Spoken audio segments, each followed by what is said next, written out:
Sige naman, paano ulit? Pag Test. natutulog ako ito, yung parang nasasarapan ng ganyan. So, nangangaling na siya. Hindi ito. Huwag ka na matulog. Parang gusto ko gawin yung maggago to. Parang gusto kong piligin eh. Hindi, parang feeling ko talaga marami akong lamig sa katawan mo. Sige. Eh, tatanggal natin, bigyan natin ng init ng pawyan. Pero ito talaga, ito.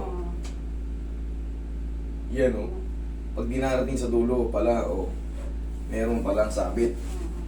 Okay. Pero ang mahalaga, hindi pa yan siyang frozen shoulder. Hindi isa. Ang frozen shoulder kasi, O, hindi mo na may ang...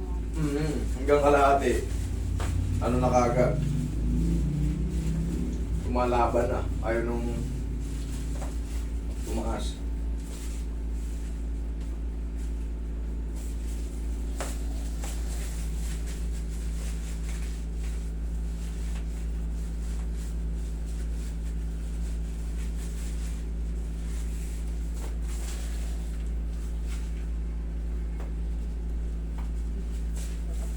Tayo ka saglit.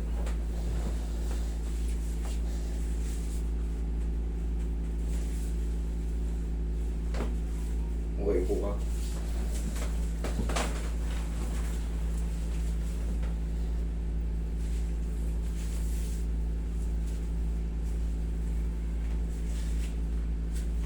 Ikaw ang patagilid. Kumparin mo muna yan para pagtapa mo mamaya, komportable ka. Okay na, huwag mo nang balik.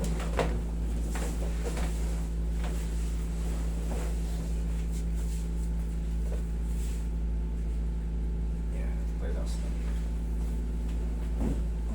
Okay, gawin ang side.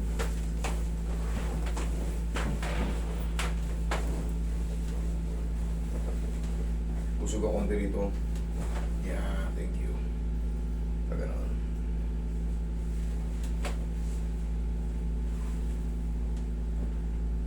Relax lang. Dapa ka.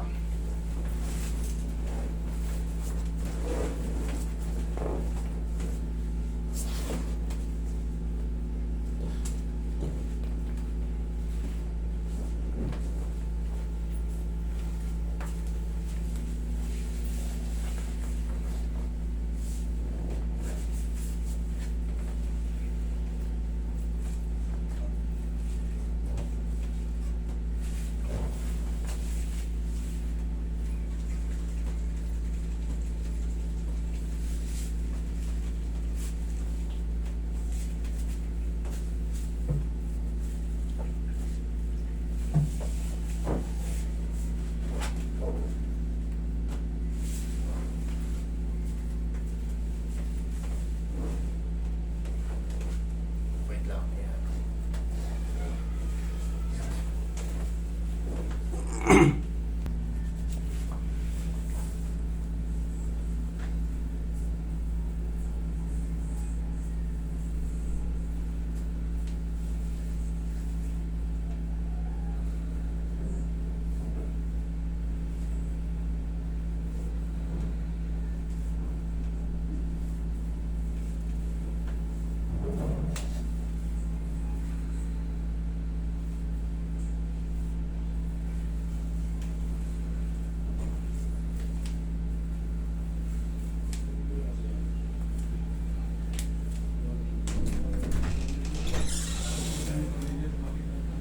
Tornilyo?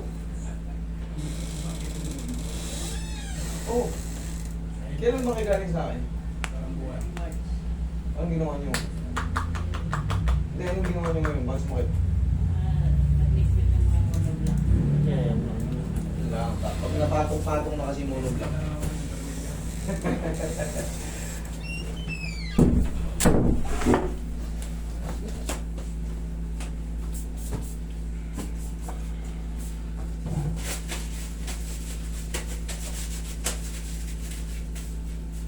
Maraming palang tubig sa atin dito ah.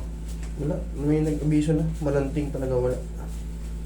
Pinutok kasi nila yung ano ron eh. Andun, lakas ng agos oh. Sa tapat namin.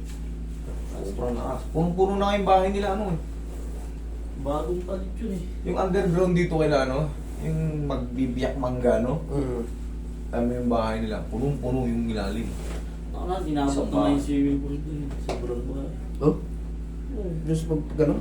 Yan yung naputok din nila yan dati. Okay, inhale. Exhale. Tapos ang taas na lang ng singin ng tubig niyan. Sinacharge sa mga ano.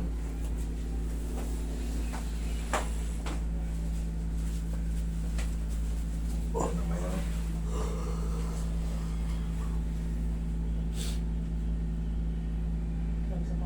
Sa patulog. Sarap patulog na. Okay, upo na kayo. Baka makatulog kayo dyan. Dyan lang muna.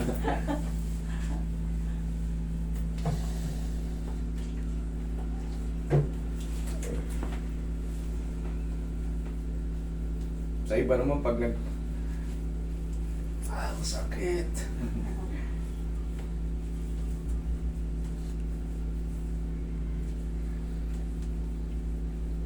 Sanay din kasi sa katawan ko yung ano, hilot-hilot. Sanay din? Oo. Pala eh. Sanay kasi masakit yung dito kaya. Ito, bihira na siya. Pag natutuyuan na siya ng pawis. Kailangan may baon kayong pao kahit pa paano. Kasi minsan, ayun nga, trabaho, pawis. Pag natutuyo, tapos parang binabalakang tayo. Oo, yan. Diba? Sa trabaho yung katatagal tumayo, tapos buhat. Pagka busy tayong tao kasi, normal na sa atin yun na parang may mga back pain, pero hindi siya consistent. Normal lang yun. Kumbaga, sa susunod na araw, wala. Pagka napagod tayo, pawis na pawis tayo, pagpahinga natin. Yun yung mga tinatawag na mga spasm, muscle spasm. Ganun ninyo lang yun. Pero kung kagaya kay sir, nakaupo lang, nakatayo, masakit na, humiga, masakit na. Hindi na yan muscle spasm. Iba na yan. Alignment na yan.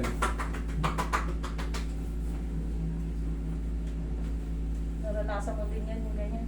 So kailan nakukuha yun, sir, sa maling pagbuhat? Oo, hindi pumuputok to. Sana malaman nyo to. Lahat kayo. Sana maintindihan nyo, pumuputok ito. Pag pumutok na yan, gaganyan yan, no? Tutukot ito. Ito yung sa anatomy, ganito. Ganito ang nararamdaman natin. Nagkakaroon ng impingement sa nerve. Yan. Pag pumutok siya, tutukod siya dyan. Kaya, ayaw natin na nakaganon kasi pakanan. Ito yan, oh. Ito yung cross-section view. Yan yung taas. Pag naipit ito, ayaw natin nakaganyan. Ay, gusto natin nakaganyan para hindi maipit. Pag ibinaba natin, yan, ganyan yan. Pumuputok yung, itong ano, yan yun. Taas lang ang cornea, tawag yan, cross-section view. Okay, ma'am? Oo. Huwag lang kayo maliligo today, parehas ang sir. Yun lang maintenance mo.